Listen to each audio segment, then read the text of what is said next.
How are you doing today? Today we are at Memphis Communiversity, and today we are continuing our AP Calculus free response questions practice. We are doing our difficulty number 2 level of the differential equation list. So this is difficulty 2 out of 10. So we're not ready to ramp it up too much, so it's going to be similar to difficulty 1 in terms of the level. Basically, in the separate and integrate, it'll be a slightly harder integral.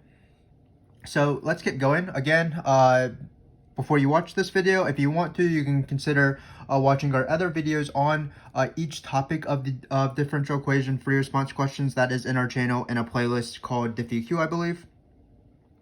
But let's get going and for this question. So as normal, for a differential equation fric, they give me a differential equation, and then they give me a given point.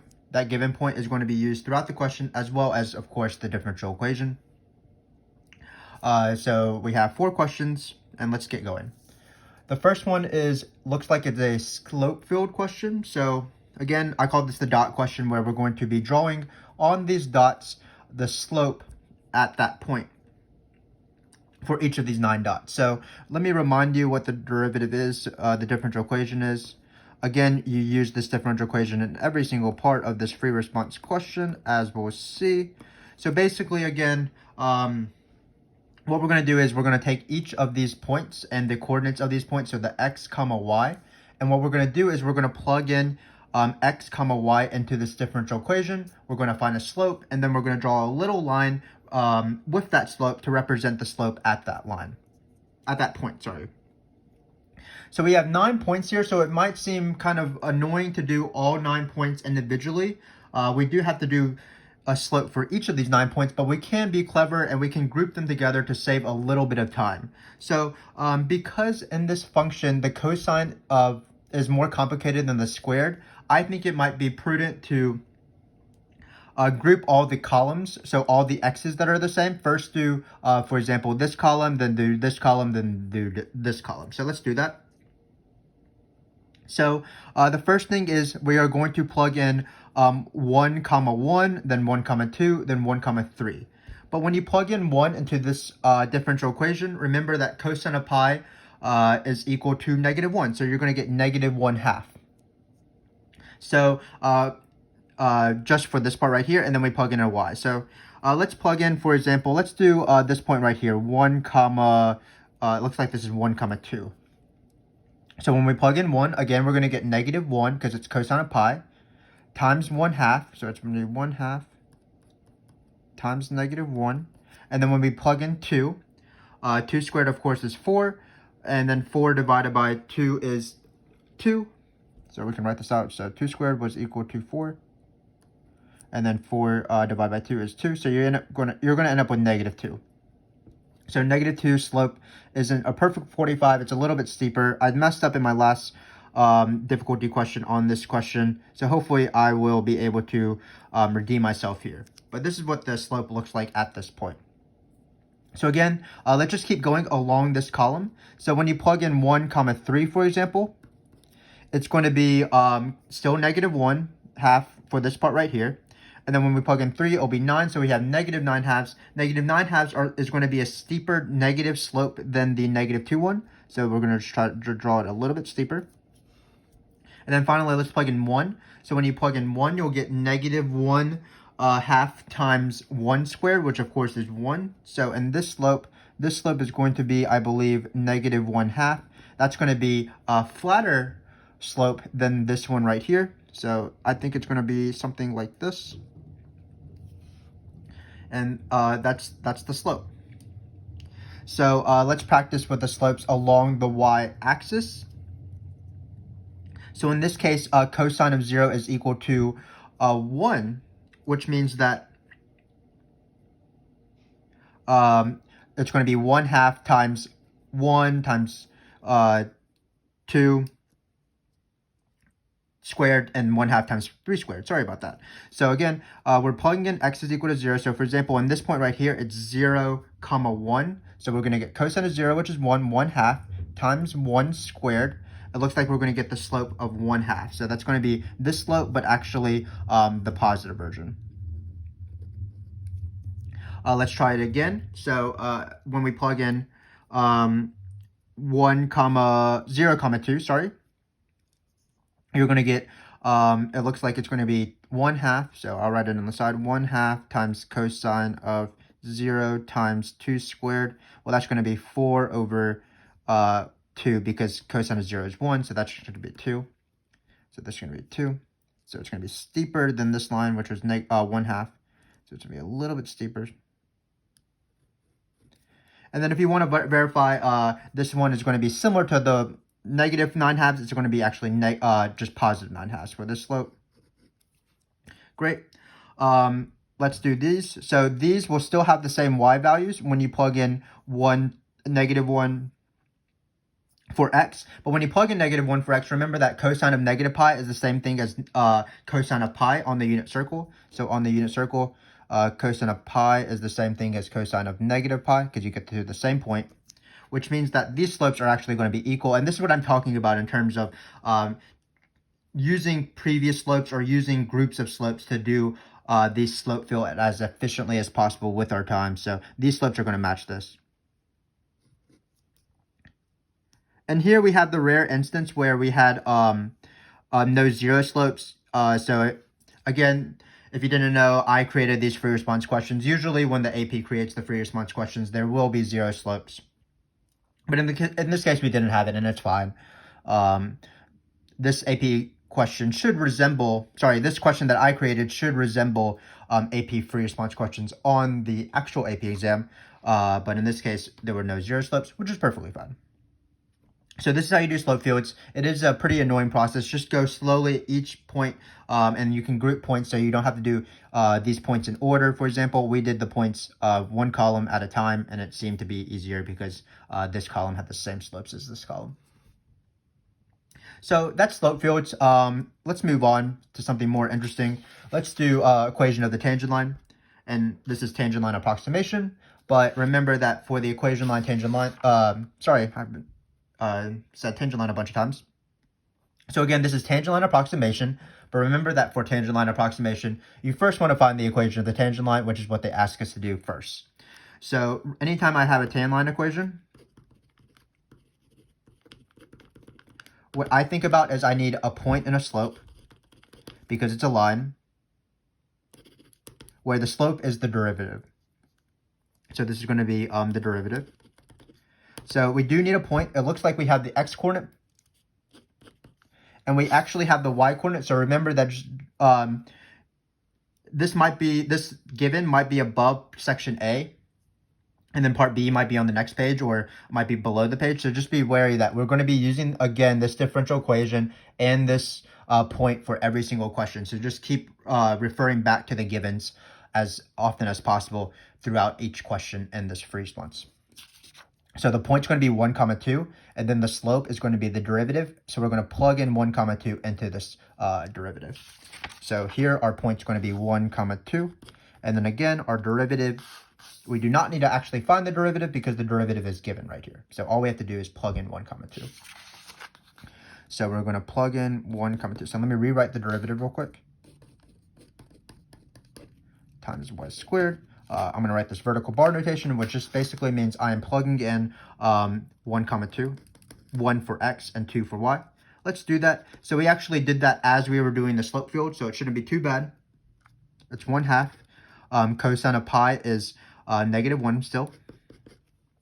Trigonometry has not changed since the transition between this question and the other one. And then y squared is equal to 4 because it's 2 squared. So we end up getting slope -2. So once we have slope -2, we will be able to construct the equation of our tangent line using point slope form. You can use any form you want to form your line, but I like point slope form because once I have the point and the slope, it almost writes itself. So it's going to be y minus the y coordinate equals -2 times x minus the x coordinate. So that's the equation of my tangent line. Remember that we are not done, of course, because we finally have to approximate 1.1. But notice that we did not use 1.1, for example, in our point. That would make things a lot more complicated, and it would be wrong. So that's not a great combo. Remember that if you have a weird decimal, or if you want to approximate something using the tangent line, what you do is you plug in 1.1 at the very end when you actually have the tangent line. 1.1 is not involved in finding the tangent line. It's used once you have discovered the tangent line, which we've done here. So again, what you do is you plug in 1.1. This is non-calculator because usually the Diff EQ FRQ, I don't think I've ever seen a Diff EQ FRQ where you could use your calculator on your AP exam because it's not super necessary. Sorry, so I closed the parentheses too fast, so it's 1.1 minus 1. Just pretend that this is a multiplication sign, I guess, the worst multiplication sign in the world. So what we're going to do is we're going to try to isolate y. So y is equal to something. So 1.1 minus 1. Just keep in mind that we do have to do this without a calculator, so it might not be good to multiply -2 into this and distribute. Just do 1.1 minus 1. That's just 0.1. And just be careful with decimal. Just move over the decimal as needed. So 1.1 minus 1 is, again, 0.1 times -2. So 2 times 0.1 is negative 0.2 because we move over the decimal. And then we have to add 2. So the answer is 2 minus 0.2, which is going to be 1.8. And that's the how do you do equation of the tangent line questions in terms of the approximation. First, you find the tangent line with the point and the slope, and all of this was given, so it wasn't too much work. And then you write the line, and then you plug in the point. Plug in this weird decimal number at the end, and solve for y. So that is the equation of the tangent line. I am going to move on to a new question in this video series of difficulty 1 through 10 questions on Diff EQ FRQs. This is L'Hopital's. So let me tell you a brief history of L'Hopital's rule on the AP exam. So L'Hopital was the last topic that was introduced on the AB exam as of the year 2020, which is when this video is being made. So L'Hopital is a topic on both the AB exam and the BC exam currently. In the past, the L'Hopital question has been in the Diff EQ FRQ for BC. It has not yet been in the Diff EQ FRQ for AB, so it's at some point in the near future, it's probably going to appear in the Diff EQ FRQ for AB, so this is good practice. It's not too tricky. It's around a standard L'Hopital's question, but people still have a little bit of trouble solving that exactly in the context of this differential equation. So let me show you how it's done. So first off, in order to verify that it's L'Hopital, you need to just check if the limit of the top and limit of the bottom is equal to 0. Oh, so let me change the question. This is actually not going to work. Sorry about that. Let's change this to x squared minus 1 so that L'Hopital works. So again, I'm a teacher, so I can just change my questions arbitrarily, but hopefully your teachers have well-written FRQs as opposed to this one right here. But let's just keep going. So again, when I plug in 1 here, notice that once we've changed the question, it will definitely be 0. So 1 squared minus 1 is equal to 0. So the limit of the denominator is equal to 0. So you might be wondering, how do we know the limit of the top, though? When we plug in f of 1, what is f of 1? Well, just remember that we are going to be using this given point and this derivative for every single question on this differential equation FRQ. So let's rewrite them, and then we'll be able to finish the question. So remember that I believe this is just a rewrite so that we don't have to keep turning the page. The differential equation was 1 over 2 cosine of pi x times a y squared. And then the given point, I believe, let's just look at it, it was 1 comma 2. So 1 comma 2 is the given point. This is the point on f. So let's just again verify whether this is L'Hopital or not. So when we plug in 1, we'll get f of 1, which is 2, and 2 minus 2 does equal 0. So we do get 0 over 0. This is L'Hopital's rule. But this is a free response question, and the AP graders on the free response question for L'Hopital's rule doesn't really like you to write 0 over 0 because 0 over 0 really has no meaning. So what they'd like you to do is sort of go through a bunch of hoops and solve this question sort of in a very circular way. So this is how they like to see it. So what they'd like to see is that you just state as precisely as possible that we can do L'Hopital's rule. And what that entails is to write the limit of this number of the numerator equals 0, And we know that because f of 1 is equal to 2 and 2 minus 2 is equal to 0. Then you write the limit as x goes to 1 of the denominator now, the bottom, x squared minus 1. This is equal to 0 as well. So then you write something like by L'Hopital's rule, or the hospital if you're a cool person. And then you write your original limit.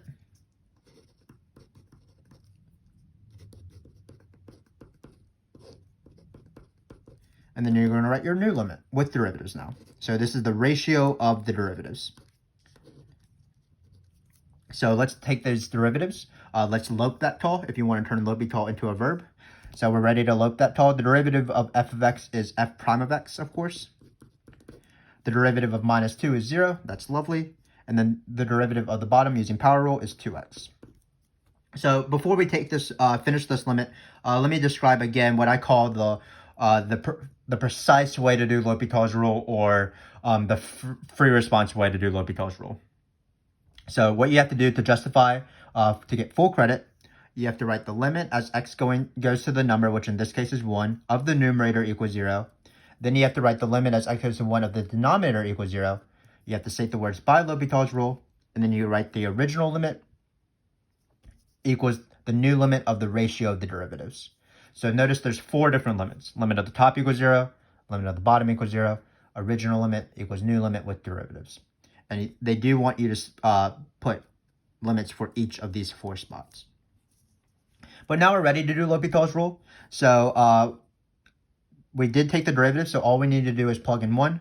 The hope is that we don't get 0 over 0 again, because then we would have to do L'Hopital a second time. But in this case, we avoid that situation, because when you plug in 1 into the bottom, you're just going to get 2.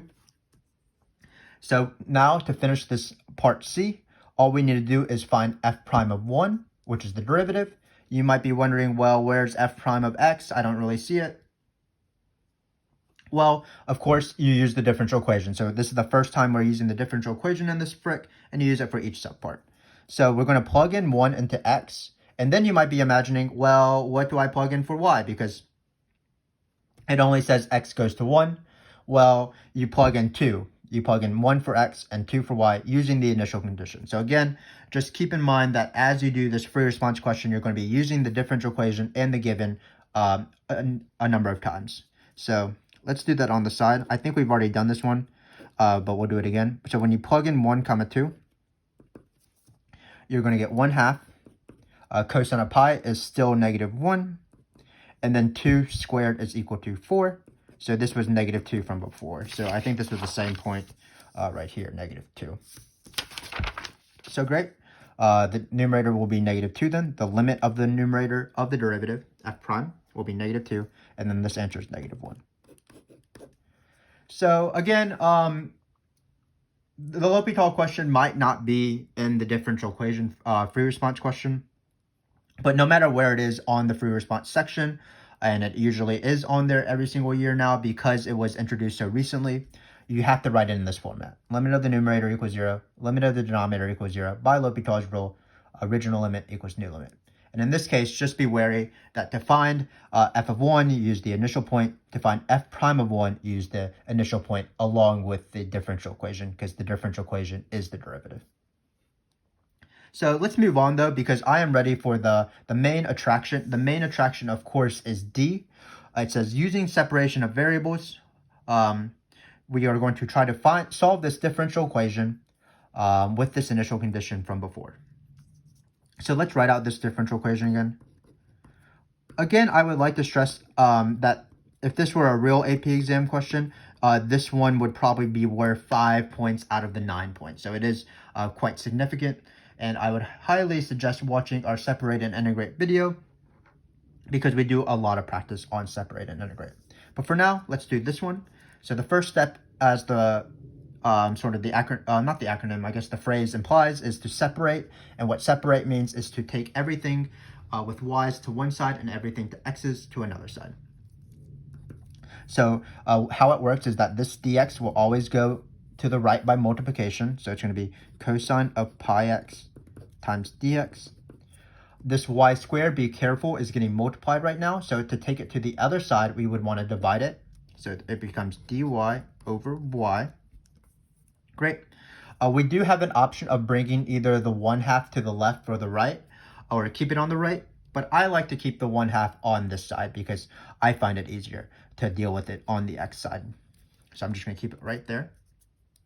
And then we're going to take an integral. I forgot the squared here. When we divide by the y squared, of course, the square doesn't go away, so it is dy over y squared, which is quite important when we take the integral. So this integral is a little bit simpler. Just keep in mind that oftentimes you do have fractions with these separate and integrate questions. So you might be inclined to think that every single derivative with a fraction is ln, but that's not the case. Ln is only 1 over y, or 1 over y plus 1, or 1 over 3 minus y, something linear in terms of y. This is quadratic, so this is not ln. What you want to do is you want to rewrite this using a negative exponent so that we can use the power rule for antiderivatives. So the antiderivative of y to the minus 2, what we're going to do is we're going to add 1. So it's negative 1. Negative 2 plus 1 is negative 1. And then we're going to flip the new exponent, or the same thing is to multiply by the reciprocal of the new exponent. But the reciprocal of negative 1 is just negative 1, so we're just going to put a negative in front. So this is the antiderivative of y to the minus 2. It's an antiderivative, sorry, getting too excited. It's an antiderivative that you've probably already done before. So the reason why this video is difficulty 2 versus difficulty 1 is actually this guy right here. So when you have a constant, all you have to do is take the just write it out, because you can take the 1/2 out. So what we're here to do is to take the integral of cosine of pi x. And what I want to say is, especially on the AB exam, but also the BC exam, anytime you take an integral, you might have to do a u sub. And then this is this case right here, because the inside function is not just x, sort of like how this inside function is just y. What we need to do is we need to do a u sub, or we can maybe even skip the u sub is what we're going to actually do. But we have to account for this pi, basically. So let's do that real quick. So basically, first let's think of what's the antiderivative of cosine. Well, I like to think of derivatives backwards. So the derivative of sine is cosine. So the antiderivative of cosine is sine. So just be careful with any negatives. In this case, we don't have any. So what should be in the sine? Well, it's going to be the inside function, pi x. And again, we have to do something about this pi. When you take antiderivatives, what you're going to do is you're going to multiply by the reciprocal of this derivative. So the derivative of pi x is just pi. So it's going to be times 1 over pi. If you were doing the chain rule, meaning if you were taking derivatives, the derivative of pi x, you would multiply by pi. So it's sort of the opposite. For antiderivatives, you multiply by 1 over pi. I did make a quick video on skipping u subs in our integral playlist if you want to go check that out. But for now, this was the integral. It was a little bit trickier than normal, but we are set to go. We did separate and integrate. But remember that I have not written something that's key in this question. When you do these integrals, you do need to remember the plus c. You only need it on one side because the constants can combine to one constant. But it is crucial that you remember the plus c, because that's how we're going to use the initial condition in this question. I believe that when you have separate and integrate questions, when they're worth 5 points, if you don't write the plus c, the maximum you can get is, I think, either 2 out of 5 or 3 out of 5. You're just not even eligible to get future points if you don't remember the plus c. And if you remember the plus c, you can get a free point, I believe. So we have plus c. What we're going to do is we're going to plug in 1 and 2. So it looks like it's not going to be too bad. One thing is that we do want to deal with this, but I'm not really comfortable with negative exponents. So I'm going to change this back into a fraction. This is what it means. Y to the negative 1 is the same thing as negative 1 over y. Just be wary that the reason why we use negative exponents is to take derivatives or antiderivatives. And then what we do is we change them immediately back when we have to maneuver math more after the derivative or after the antiderivative. So we turn it to negative 2 to take the antiderivative. We did that, and now we're good to go. So we're going to change it back to a fraction, because fractions are easier to deal with than negative exponents when doing algebra steps. So I'm going to just rewrite this entire right side for you. You can combine the pi over 2. It doesn't really matter. So now we're going to plug in 1 comma 2, so we can draw an arrow right here. And the purpose of this is to find the c.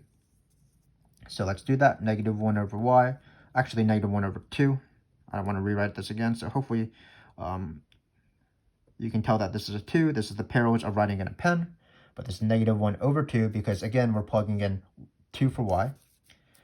And then it looks like we have 1/2. When we plug in 1 into sine of pi x, we're going to get sine of pi. And sine of pi is 0 because it's the y-coordinate on the unit circle at the point, I believe, negative 1 comma 0. So when you get sine of pi, this is going to be equal to 0, which is lovely, of course, because then that means this entire term is equal to 0. So this went away. So we have that c is equal to negative 1/2. So we're almost done with the question. Just bear with me a little bit longer. So we have negative 1 over y equals 1/2. So I'm doing the final step, which is just replace the c with my number. I'm going to write the pi with the 2 now because I can just combine these two constants. And we're going to replace the c with the negative 1/2. So it's negative 1/2. And then what we need to do is we need to simplify for y, which looks a little bit intimidating, but I believe in us. What you want to do is you want to simplify for y, but you don't need to simplify the actual answer. Once we have y is equal to something, it's going to be a valid answer, and I'm going to stop. So let's see how we're going to do this. Well, it looks like to isolate y, what we need to do is we need to deal with y being in the denominator, and we also have to deal with this negative. The easiest thing to deal with is the negative, so I'm going to bring that over to the other side right now. So 1 over y equals negative 1 over 2 pi sine of pi x plus 1/2. So I'm going to divide this right here. And then finally, I'm going to do this all in one step, but basically if 1 over y is equal to this entire thing, then y is equal to 1 over all of this, where all of this is in the denominator. Be careful about that. To see this, you can do it in 2 steps. You can cross multiply by the y and then divide this entire thing down. So we would get, in the end, y is equal to 1 over all of this crazy madness. So we do have fractions within fractions, but again, as I said, we did isolate y, so we don't have to do anything in addition. We don't have to simplify this fraction. That is not required of us. So that is the answer. A little bit trickier, but it was still the same steps as our normal separate and integrate. What we did is we separated, brought y's to the left side, x's to the right side. We took the antiderivative. One of them required the power rule. The second one required a u sub technically, but that's where this 1 over pi came from. And then once we took the integral, we have what I call the non-ln y case. Notice there's no ln's in this question. So what we did is we immediately plugged in 1 comma 2 into x into y to solve for c. C ended up being negative 1/2. We replaced c with negative 1/2, and we solved for y at the end using algebraic manipulation. So that's this for your response question. We were able to do it within 30 minutes with discussion, so that is not too bad. What I want to emphasize, of course, is just keep practicing these separate and integrate questions if you want to do well on your Diff EQ test, or if you want to do well on the Diff EQ FRQ on the AP exam, because it is, again, the largest portion. I think for difficulty 3 and 4, I haven't written it yet, and I haven't made those videos, but hopefully they're made as you're watching this. But I think I'm going to employ the ln of y case when we do the separate and integrate, and that's why it's going to be, the difficulty is going to be a little bit harder. So please check that out if you want to practice the other types of questions, the other class of questions of separate and integrate questions on the AP exam. I hope to do that for difficulty 3 and difficulty 4. Because if you watch difficulty 1, it was really similar to the separate and integrate. It was a non-ln y case. But for now, I hope that you gained something out of this. I definitely had fun working with you guys, even if I can't see you. So until next time, thanks for dropping in, and goodbye.